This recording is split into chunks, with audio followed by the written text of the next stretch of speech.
కీర్తన గ్రంథం 52వ అధ్యాయం 8వ వచనంలో, నేనైతే దేవుని మందిరములో పచ్చని ఒలీవ చెట్టు వలె ఉన్నాను. ఐఎమ్ లైక్ ఏ గ్రీన్ ఒలివ ట్రీ. నేను పచ్చని ఒలీవ చెట్టు వలె ఉన్నాను అన్నాడు. మరి మనం చూస్తూ ఉన్నాం, పచ్చగా ఉండే మొక్క ఎక్కడుంటుంది చెప్పండి? కాల పక్కన ఉంటుంది.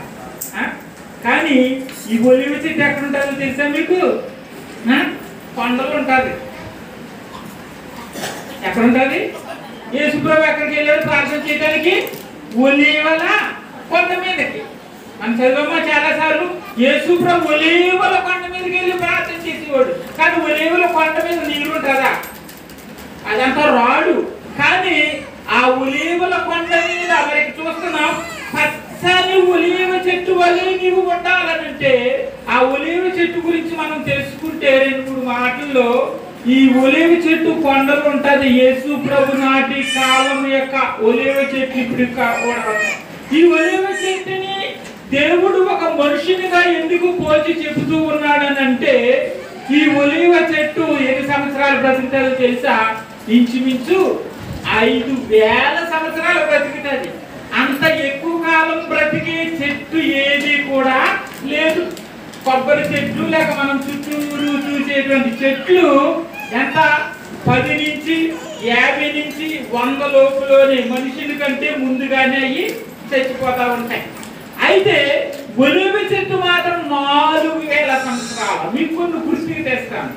ఈ ఒలీవ చెట్టు గురించి మనం చూస్తే, అది యేసు ప్రభు కొండ మీద, ఒలీవల కొండ మీదకి వెళ్ళి ప్రార్థన చేసేవాడు. కానీ ఆ కొండలో మరి ఆ ఎంతో లోతుగా తిప్పుకుంటుంది ఆ నీరు. మరి కానీ మరి ఆ నీరున్నంత వరకు కూడా వెళ్తుంది ఏరు. కానీ అది 4000 మరి సంవత్సరాలు మరి అనేది నడుస్తుంది. దేవునికి స్తోత్రం. అయితే మనం ఇక్కడ చూస్తూ ఉన్నటువంటి విషయం ఏంటంటే, ఆనాటి కాలంలో ఇంచుమించు 1.5 సంవత్సరం వరకు మరి భూప్రపంచం అంతా కూడా ఏమైపోయింది? నీరుతో నింపబడింది. 40 రోజులు మరి ఆ ప్రచండ వర్షము చేత మునిగిపోయినప్పుడు వృక్షములు, జంతువులు, మనుషులందరూ చనిపోయారు. కానీ ఆ నోవాహు డోరు తెరిచి ఏమన్నాడు? మరి ఆ కాకిని వదిలాడు. కాకి తిరిగి వచ్చిందా? రాలేదు.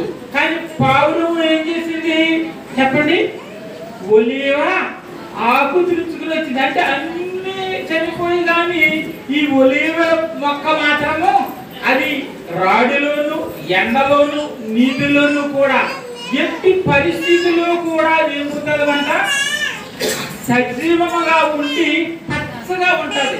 కాబట్టి ఒక విశ్వాసి ఎన్ని కష్టాలు వచ్చినా, ఇబ్బందులు వచ్చినా, మరి దేవుని మందిరములకు వస్తున్నటువంటి వ్యక్తి ఎన్ని శ్రమలు పడినా కానీ దేవుడు వాటి నుండి విడిపించి మళ్ళా అభివృద్ధి పొందడానికి దీవించబడతాడు. ఆ వ్యక్తి దేవుని చేత ఆశీర్వదించబడతాడు. ఈ ఒలీవ మొక్క ఎలాగైతే మరి ఫలిస్తూ ఉందో అటువంటి విధంగా దేవుని మందిరానికి వచ్చిన వ్యక్తి ఎప్పుడు ఫలిస్తూనే ఉంటాడు. హల్లెలూయా.